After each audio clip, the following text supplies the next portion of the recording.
I want to leave some time to open up the floor to questions from the audience. I don't know, is there somebody with a microphone, or are we just going to go down the list? I can talk pretty loud. Okay. Specifically for the NBA lockout right now. Previously, I think a lot of people agreed with me that I thought it was going to be total opposite from the NFL this last year, and that the owners didn't have as much leverage as the NFL owners did, sort of the billionaires versus millionaires dichotomy. But now it seems, back in May when contract labor talks started happening, I think it was 57 to 43, something like that. Then it went down to 54, then it went down to 53, and now we're talking about a 50-50 split here. And the owners, of the NBA owners, own a lot of the media rights. And as Darren mentioned, a lot of the Derek Fisher, Billy Hunter disagreements and whatnot.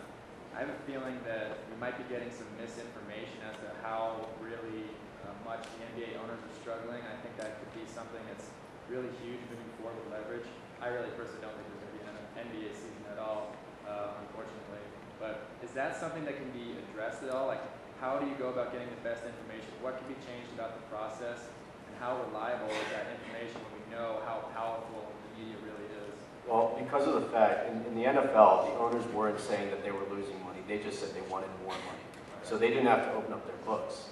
In the NBA, they were claiming that they were losing money. So the books have to be opened if the NBA chooses to look at those numbers. And I assume that they have seen them, not disclosed what those numbers are. It's most likely confidential to the public. But I never thought that the owners in the NFL had more leverage than the owners in the NBA because of the fact that they can just say to the players, we're losing money. In the best interest of the game, come down from your amount of money so that we can continue to pay you, or else we're going to have to cancel games. That seems to be a pretty good argument to me. And that's why you've seen a 57-43 split get a lot closer to a 50-50 split, where now it seems like the players want 52, 52.5, and the owners are willing to give about 50. Anyone else?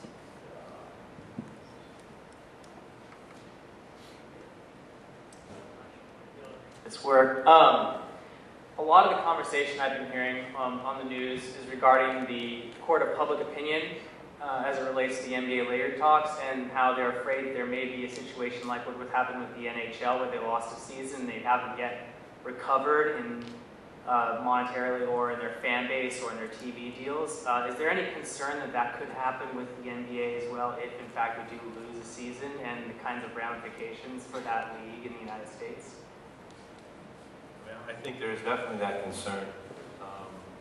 If you look again, you're talking about a number of franchises who are losing money, and there's already a lot of franchises, as you watch on television, there's a lot of empty seats in a lot of those NBA arenas. I think that's the one thing I've always said from a collective bargaining perspective. If you want to achieve something from a management perspective, you might want to create a structure or plan that allows you to implement those things through 2 or 3 negotiations. And what I mean by that is if you want to get to point X, maybe you need to stop along the way. We'll do a first 3-year agreement, we'll get some progress, and we'll continue on a path to get there. I think in this situation, everyone has goals in any collective bargaining negotiation you go into. But I think that's definitely going to be a concern here, is if you push too hard and you lose the season, are we ultimately hurting ourselves more than we would if we took a deal that maybe isn't the one that we really want, but it's certainly a lot better than the one we have, because we need to have games, we need to keep our fans engaged, and we don't want to allow our fans a lot more competition for the entertainment dollar, especially in the middle of a recession. And last time I checked, the NBA tickets have not been going down in price. So I think there is definitely some concern about making sure that the NBA season is going to have some portion of it. I think there's a number of people who still think it's going to be, like it was the last go-round, a 50-game season that starts in January. So this way there won't be a loss of a complete season. But I think there is a concern. If I may, sorry for being so loud. This question will hopefully tap into your experience as agents, because there's been a lot of talk about decertification. And there is an underlying issue that I don't think gets addressed clearly enough, and that is the risk of decertification, because the presumption has to be that the members of the union that is now decertified are somehow no longer going to take the initiative to negotiate on their own and go out and sign contracts directly with their former employer or future employers.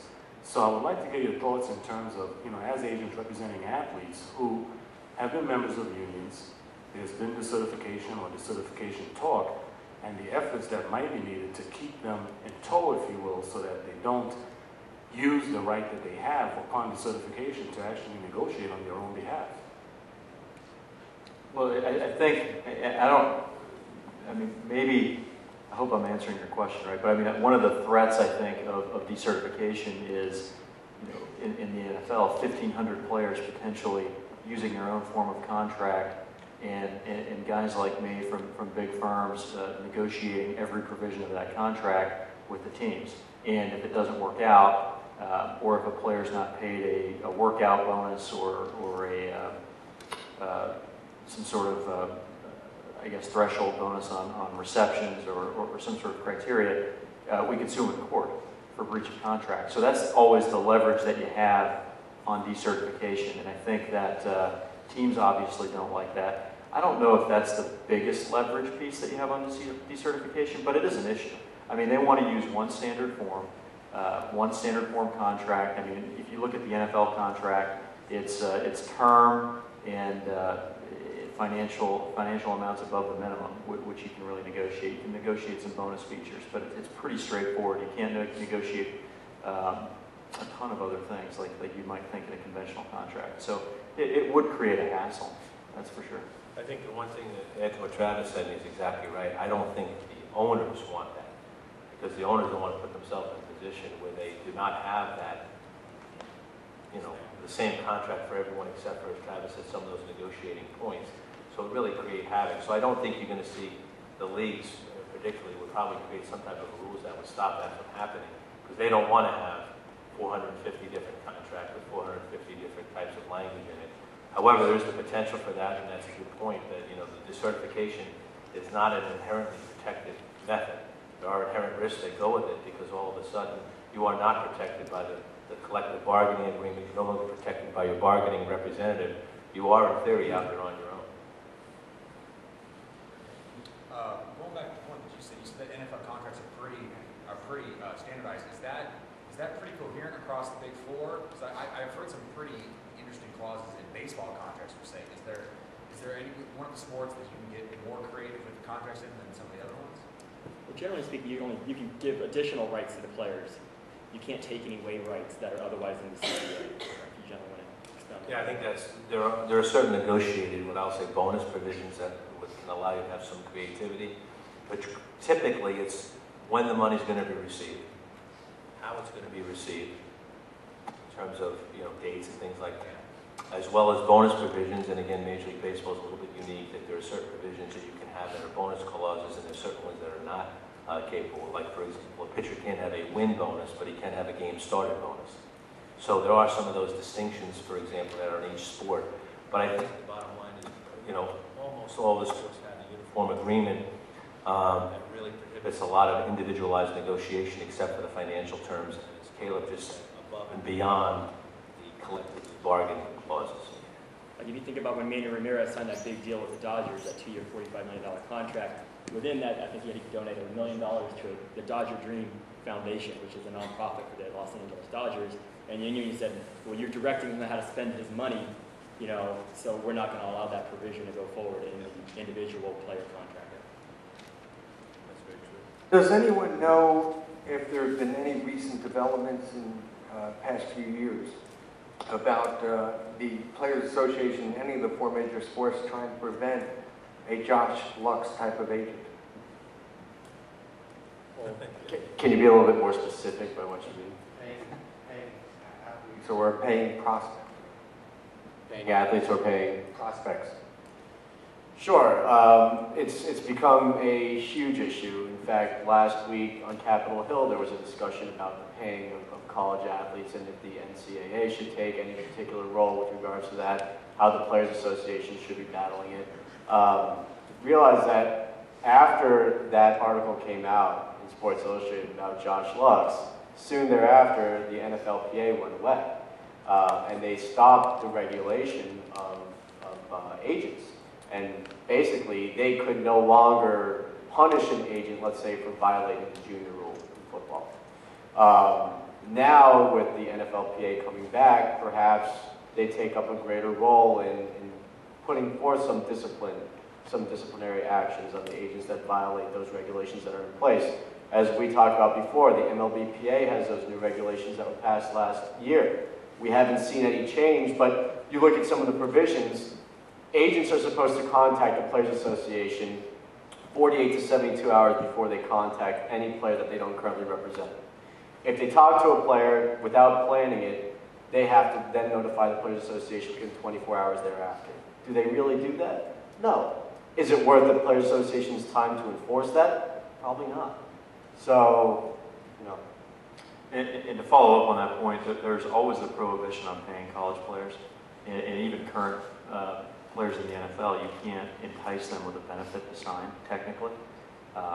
You know, I'm sure everybody on the panel has experience as to whether or not that really happens or not. But the enforcement tools are there. I mean, they can enforce the current regulations if they have the power to do it.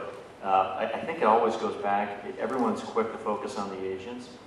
I think, in my opinion and experience, I think the shift is really starting to focus onto those other third-party service providers. You know, the financial planners, the athletic trainers, guys like that are outside the scope, which I think are being found more and more to be in the middle of these things. I think the one other challenge which is difficult is that typically your prime witness, if you were to try and discipline an agent, is going to be the player. Because the player has been the beneficiary, let's say, of receiving some type of gratuity, I'll call it, or encouragement to sign with that particular agent. And it's very rare that you're going to get a player who's going to run in and say, oh yeah, hey, he gave me a check for $10,000. Meanwhile, he's the agent who's currently representing him. So that's one of the other inherent difficulties with it is who your witness is, unless you have someone observe some type of a payment. It's very difficult to try and get those guys sometimes to step forward and be the prime witness against their current agent who they just received money from. All right, looks like we're out of time. We appreciate everyone for joining us today, and especially appreciate our panelists for giving such great insight on these interesting topics. Thank you.